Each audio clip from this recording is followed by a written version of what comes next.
GeM TV நேயர்கள் அனைவருக்கும் வணக்கம். நான் உங்கள் விஜய் பிலால். இன்னைக்கு வீடியோல நம்ம எதை பத்தி பார்க்க போறோம் அப்படின்னு பார்த்தீங்கன்னா, பங்களாதேஷ்ல அப்படி என்னதான் நடந்துட்டு இருக்கு? எதுக்காக வந்து இந்துக்கள் மேல வந்து எல்லாரும் அங்க இருக்கக்கூடிய முஸ்லிம்கள்லாம் வந்து ரொம்ப கோவப்படுறாங்க?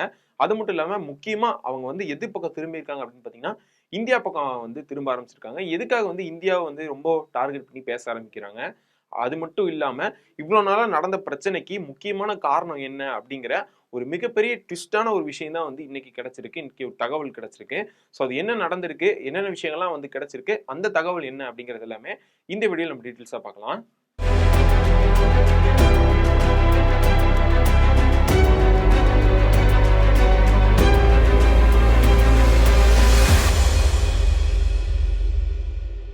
பங்களாதேஷ்ல இப்ப ரீசென்ட்டா நடந்துட்டு இருக்க பிரச்சனைக்கு முன்னாடியே வந்து பார்த்தீங்கன்னா, ஹசீனா அப்படின்னு சொல்லக்கூடியவங்க வந்து அங்க வந்து தலைமை தாங்கி அங்க வந்து பிரதமரா இருந்துட்டு இருந்தாங்க. அவங்க தான் வந்து அந்த நாட்ட வந்து பார்த்துட்டு இருந்தாங்க. அதாவது மெயினா இருந்து பார்த்துட்டு இருந்தாங்க. பல வருஷமா வந்து இருந்திருக்காங்க. ஒரு 10, 15 வருஷத்துக்கு மேல வந்து அவங்க வந்து தலைவரா அங்க இருந்து பார்த்துட்டு இருந்தாங்க. அவங்க செய்யக்கூடிய ஊழலு, அவங்க செய்யக்கூடிய தவறுகள் எல்லாமே தெரிய வந்து மக்களுக்கு வந்து அங்க ஒரு சரியா இருக்க முடியாம நெறைய பிரச்சனைகள ஃபேஸ் பண்ணிட்டு வந்திருக்காங்க. அங்க ஸ்டூடண்ட்ஸ்க்கு நடுவுல ஒருத்தர் பெருசா ஒரு தலைவராட்ட ஒருத்தர் வந்து உருவாக ஆரம்பிக்கிறாரு. யாரு அப்படின்னு பார்த்தீங்கன்னா, ஹஸ்மான் அதி அப்படின்னு சொல்லிட்டு ஒரு புரொஃபசர் ஒருத்தர் வராரு. அவரு எப்படி அப்படின்னு பார்த்தீங்கன்னா, அங்க இருக்கக்கூடிய எல்லா யங்ஸ்டர்ஸும் சரி, எல்லாருமே வந்து அவர வந்து கொஞ்சம் கொஞ்சமா பின்பற்ற ஆரம்பிச்சுட்டாங்க அப்படின்னு வந்து சொல்லலாம். அவர் எந்த கட்சிக்கும் வந்து ஒரு சாதகமா இருக்கிறவரு இல்ல. அவர் வந்து நான் வந்து இந்த இந்த கட்சிய சார்ந்து பேசுறேன். இந்த கட்சிக்கு சாதகமா பேசுறேன். இந்த கட்சிய கொள்கை வந்து எங்களுக்கு பிடிக்கும் அப்படிங்கிற மாரி எந்த ஒரு இதுவுமே இல்ல. தனிப்பட்ட முறையில தனியா மக்களுக்காகவே நின்னு குரல் கொடுக்கக்கூடிய ஒரு ஆளா இருந்தாரு. ஸோ அதனாலேயே அங்க இருக்கிற ஸ்டூடண்ட்ஸ் மட்டும் இல்லாம எல்லாருமே வந்து அவருக்கு சப்போர்ட் பண்ணி அவர் பக்கம் போக ஆரம்பிச்சாங்க. அங்க இருக்கக்கூடிய இப்ப நம்ம தமிழ்நாட்டுல பார்த்தீங்கன்னா நெறைய கட்சிகள் இருக்கு. இப்போ நெறைய கட்சிகள் இருக்கும்போது மக்கள் மத்தியில ஒருத்தருக்கு நல்ல பவர் இருக்கு. அவர் வந்து கட்சி சார்ந்தவர் இல்ல. ஆனா ஒரு நார்மல் பெர்சனா இருக்காரு. அவருக்கு வந்து மக்கள் மத்தியில வந்து நெறைய சப்போர்ட் இருக்கு. அவர வந்து மக்கள் எல்லாத்துக்கும் புடிச்சிருக்கு அப்படிங்கும்போது, அவர வந்து அவங்க கட்சிக்குள்ள இழுத்துக்கிற பார்ப்பாங்க. ஸோ அந்த மாரி தான் அவரையுமே வந்து நீங்க எங்க எங்க கட்சிக்கு வாங்க, எங்க கட்சிக்கு வாங்க அப்படிங்கிற மாரி எல்லாருமே வந்து கூப்பிட்டுட்டு இருந்தாங்க. அவரு வந்து போகாம இருந்தாரு. அவருனால தான் வந்து இப்ப அந்த ஷேக் ஹசீனா அப்படிங்கிற மேட்டரே வெளிய தெரிய வந்துச்சு அப்படின்னே வந்து சொல்லலாம். நெறைய விஷயங்கள் வந்து பண்ற தப்பா இருக்கட்டும், ஊழலா இருக்கட்டும், அங்க பங்களாதேஷ்ல நடந்துட்டு இருக்க மிகப்பெரிய எல்லா பிரச்சனைகளையும் வெளிய சொல்லி, இளைஞர்கள் மத்தியிலயா இருக்கட்டும், நாட்டுல இருக்கக்கூடிய மக்கள் மத்தியில நெறைய போராட்டங்கள வந்து உருவாக்குறதுக்காக அவர் ஒரு உந்துதலாவே இருந்திருக்காரு அப்படின்னே வந்து சொல்லலாம். அவரு வந்து லாஸ்ட்டா மசூதியில தொழுதுட்டு வெளிய வரும்போது, அவர வந்து சுட்டுட்டாங்க அப்படிங்கிற மாரி வந்து தகவல் வெளிய சுட்டு கொல்லப்பட்டுட்டாரு. ஸோ அதுக்கு காரணம் யாரு அப்படின்னு பார்த்தீங்கன்னா, நம்ம இந்தியாவ வந்து சொல்லிட்டு இருக்காங்க. ஏன் இந்தியாவ சொல்றாங்க அப்படின்னு பார்த்தீங்கன்னா, ஷேக் ஹசீனா அவங்க வந்து இப்போ அங்கிருந்து அதாவது அங்கிருந்து தப்பிச்சு அங்க இருக்கிறவங்க ஏதோ பண்ணிருவாங்க அப்படின்னு சொல்லிட்டு, ஏன்னா அவங்களுடைய சொந்தக்காரங்களா இருக்கட்டும், உறவினர்களா இருக்கட்டும், அவருடைய கட்சியை சேர்ந்தவங்களா இருக்கட்டும், எல்லாத்தையும் வந்து நெறைய பேர் வந்து அடிச்சு மக்கள் வந்து அடிச்சு கொன்றுருக்காங்க. அது மட்டும் இல்லாம நெறைய பேத்த வந்து நாடு இங்கிருந்து கிளம்பிரு அப்படிங்கிற மாரி வெளிய தொரத்திலாம் விட்டுருக்காங்க. ஸோ அந்த மாரி வந்து ஹராஸ் பண்ணியிருக்காங்க. இந்த மாரி விஷயங்கள்லாம் பண்ணனால, இவங்க வந்து இவங்களுக்கு ஏதோ ஆயிருமோ அப்படின்னு சொல்லி இந்தியாவுக்கு வந்து வந்து இங்க வந்து தங்கிட்டாங்க. அதாவது பஞ்சம் அதாவது ஒரு மாரி வந்து ஒளிஞ்சுப்பாங்கல்ல. ஸோ அந்த மாரி இந்தியாவுக்கு வந்துட்டாங்க. ஏன்னா இந்தியாவுக்கும் அந்த ஷேக் ஹசீனா அப்படிங்கிறவங்களுக்கும் ஒரு நல்ல உறவு இருக்கு. அதனால வந்து அவங்க இங்க வந்து தங்கிட்டாங்க. ஸோ அவங்கள வந்து திருப்பி அனுப்புங்க அப்படிங்கிற மாரிலாம் வந்து சொல்லிட்டு இருந்தாங்க. அவங்க தான் வந்து இத பண்ணிட்டாங்க. அதாவது அவங்க சப்போர்ட்னால இந்தியா தான் வந்து அவர வந்து சுட்டுட்டாங்க, சுட்டு கொன்னுட்டாங்க அப்படிங்கிற மாரியான ஒரு செய்தி ஃபர்ஸ்ட் வெளிய வருது. இப்போ வந்து பங்களாதேஷ்ல வந்து யாருமே இல்ல. இப்ப தலைமையில வந்து ஒரு தலைமை பொறுப்புல அப்படின்ட்டு அங்க யாருமே இல்ல. அப்ப ஒரு ஃப்ரீயா அந்த இடம் இருக்கு. யார் வேணா மேல வரலாம். அப்படிங்கிற ஒரு சூழ்நிலை இருக்கும்போது, அங்க இருக்கக்கூடிய நார்மல் கட்சியிலிருந்து ஒருத்தர் தலைவரா வந்து வராரு. யாரு அப்படின்னு பார்த்தீங்கன்னா, யூனுஸ் அப்படிங்கிறவரு. இவருக்கு வந்து யாருடைய அதாவது கான்டாக்ட் அப்படிலாம் இருக்கு அப்படின்னு பார்த்தீங்கன்னா, பாகிஸ்தானுக்கும், சைனாக்கு தான். ஃபர்ஸ்ட் இந்த பங்களாதேஷ் இருக்காங்கல்ல, சுதந்திரம் கிடைக்கிறதுக்கு முன்னாடி இவங்க பாகிஸ்தான் இருக்காங்கல்ல, பாகிஸ்தான் கூட தான் சேர்ந்து இருந்தாங்க. பாகிஸ்தான் எங்களுக்கு வேணாம், நாங்க தனி நாடா இருந்துக்கிறோம். எங்க லாங்குவேஜ் வேற. நாங்க வந்து எங்களுக்கு பாகிஸ்தானே வேணாம், நாங்க தனியா இருந்துக்கிறோம். நாங்க வந்து பங்களாதேஷ் அப்படின்ட்டு நாங்க ஒரு தனியா ஒரு நாடா இருந்துக்கிறோம் அப்படின்னு சொல்லி அவங்களுக்கு வந்து நம்ம இந்தியா தான் வந்து சப்போர்ட் பண்ணி அவங்களுக்கு வந்து சுதந்திரம் வாங்கி குடுத்தோம். அது மட்டும் இல்லாம அது வந்து ரஷ்யா, மத்த நாடுகளுக்கு நெறைய எல்லா நாடுகளுக்குமே தெரியும். ஸோ இவங்க அதாவது இப்ப சுதந்திரம் வாங்கி குடுத்து நம்ம நட்புறவா இருக்கக்கூடிய பங்களாதேஷ், இப்ப நமக்கு ஆப்போசிட்டா திரும்பியிருக்காங்கல்ல. ஸோ இதுக்கு வந்து இன்னொரு ரீசனும் வந்து இவரு அப்டின்னே வந்து சொல்லலாம். ஏன்னா இவர் சைனா கூடயும், பாகிஸ்தான் கூடயும் தொடர்புல இருக்கிறனால, நம்ம இந்தியாவை எதிர்க்கிறதுக்காக சைனா கூட சேர்ந்து பாகிஸ்தான் கூட சேர்ந்து நிறைய விஷயங்கள் வந்து போடுறாரு, நிறைய யோசனைகள்லாம் பண்ணிட்டு இருக்காரு அப்படிங்கிற மாதிரியான ஒரு தகவல் இருக்கு.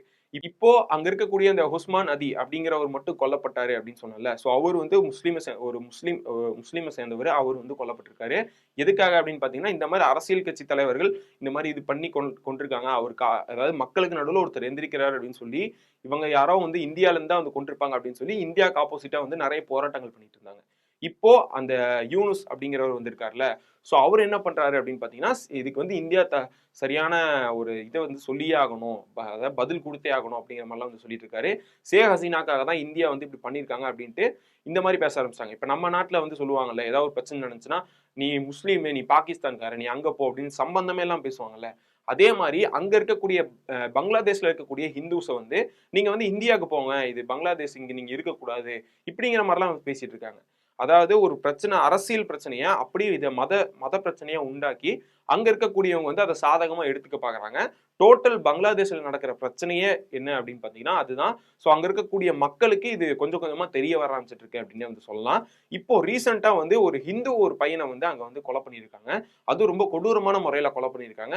நானுமே பார்க்கும்போது அங்க இருக்கிற முஸ்லீம்ஸ்லாம் சேர்ந்து ஒரு ஹிந்துஸை வந்து அடிச்சு கொண்டிருக்காங்க அப்படின்னு சொல்லும் போது, பாகிஸ்தான்ல தான் வந்து அங்க இருக்கிறவனுக்கு தான் வந்து பயங்கரவாதத்தை ஊக்குவிச்சுட்டு அங்க இருக்கிறவங்க தான் இப்படி பண்ணிட்டு இருக்காங்க அப்படின்னு பார்த்தா, பங்களாதேஷ்ல ஏன் இப்படி பண்றாங்க அப்படிங்கிற மாதிரி நிறைய விஷயங்கள் வந்து பேசப்பட்டு நிறைய நியூஸ் வந்து நாங்க பார்த்துருந்தோம். அப்பதான் ஒரு டீட்டெயில்ஸ் கிடைக்குது. என்ன அப்படின்னு பாத்தீங்கன்னா, இந்த யூனுஸ் அப்படின்னு அவர் இருக்காருல்ல, அவர் மட்டும் இல்லாம அங்க இருக்கக்கூடிய மத்த கட்சிகள் சார்ந்தெல்லாம் இருக்காங்கல்ல, சோ அவங்களோட தூண்டுதல்னால தான் அந்த ஹிந்துவே வந்து கொல்லப்பட்டிருப்பாரு அப்படிங்கிற மாதிரி சொல்றாங்க. இப்போ அங்க இருக்கக்கூடிய ஒரு ஹிந்து வந்து இப்போ நம்ம இங்க இருக்கக்கூடிய ஒரு முஸ்லீமை கொலை பண்றோம் அப்படின்னா, ஏதாவது ஒண்ணு பண்றாரு அப்படின்னா, அவர் வந்து பாகிஸ்தான்ல இருந்து இங்க வந்திருக்கா அப்படின்னு ஒரு ஒரு ஏதோ ஒரு பழிய நிறைய பேர் மேல இந்த மாதிரி போடப்பட்டிருப்பாங்க. இவர் வந்து தீவிரவாதி கூட லிங்க் இருக்கு அப்படிங்கிற மாதிரி நிறைய ஃபேக் நியூஸ் ஒரு முஸ்லீம் மேல போடப்பட்டு இந்த மாதிரிலாம் பண்ணுவாங்க. அவர் வந்து கொலை பண்ணிடுவாங்க. இந்த மாதிரிலாம் நம்ம நியூஸ் கேள்விப்பட்டிருப்போம். அதே மாதிரியே அங்க இருக்கக்கூடிய அந்த பங்களாதேஷ்ல இருக்கக்கூடிய ஹிந்து ஒருத்தர் வந்து அவருக்கு வேற ஏதோ பிரச்சனை. அந்த நாட்டுல இருக்கக்கூடிய பிரச்சனைக்கும் அவருக்கு சம்மந்தம் இல்ல. அவரு ஒர்க் பண்ணிட்டு இருக்கிற இடத்துல அவரு ஏதோ வேற ஏதோ பிரச்சனைனால அவர் வந்து பேசப்பட்டிருக்காரு. அங்க ஏதோ சின்னதா கம்பெனிக்குள்ளேயே ஏதோ போராட்டம் அந்த மாதிரி வந்து பேசிட்டு இருக்காரு. ஸோ அப்ப வந்து அந்த கம்பெனியுடைய மேனேஜர் என்ன பண்றாரு அப்படின்னு பாத்தீங்கன்னா, நீ வந்து இந்து தானே, இந்தியா தானே நீ அப்படிங்கிற மாதிரி வந்து பேசி அது பிரச்சனையா இருக்கு. ஸோ அதை வந்து இவர் திருப்பி அதுக்கு ஏதோ ஒன்று பேச போய் அது வந்து தப்பா ரொம்ப கன்வெர்ட் ஆகி அங்க இருக்கக்கூடிய முஸ்லீம்ஸை வந்து தப்பா இவர் பேசிட்டாரு அப்படிங்கிற மாதிரி, முஸ்லீம் மதத்தை தப்பா பேசிட்டாரு அப்படிங்கிற மாதிரி அவர் எல்லாரும் போட்டு டார்கெட் பண்ண ஆரம்பிக்கிறாங்க. அவர் போலீஸ் வந்து அரெஸ்ட் பண்றாங்க. இன்னொரு விஷயம் என்ன அப்படின்னு பாத்தீங்கன்னா, போலீஸ் கொண்டு போய் மக்கள் கிட்ட கொடுக்குறாங்க. அதாவது ஒரு அரசாங்கத்துல இருந்து ஒரு போலீஸ் ஏதாவது ஒரு குற்றவாளி, எந்த ஒரு குற்றவாளி எவ்வளவு பெரிய குற்றத்தை செஞ்சிருந்தாலுமே போலீஸ் அவனை மக்கள் கிட்ட இருந்து சேவ் பண்ணி தான் கூட்டு போவாங்க. ஆனா அங்க போலீஸ் என்ன பண்றாங்க, போய் மக்கள் கிட்ட விடுறாங்க.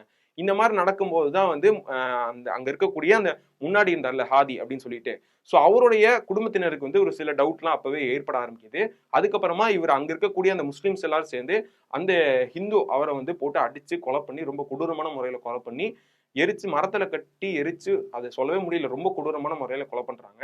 இதுக்காக இது பண்ணது வந்து இந்தியாவுக்கு எதிராக வந்து இந்த மாதிரி நடக்கும் அப்படிங்கிற மாதிரிலாம் ஒரு மிரட்டல் மாதிரி வந்து விட ஆரம்பிச்சிட்டாங்க. இதுக்கு பங்களாதேஷ்ல இருக்கக்கூடிய நிறைய ஹிந்து மக்கள் எல்லாருமே வந்து போராட்டம் பண்ண ஆரம்பிச்சாங்க. எங்களுக்கு வந்து சேஃப்டி இல்ல, பாதுகாப்பு இல்ல அப்படிங்கிற மாதிரி.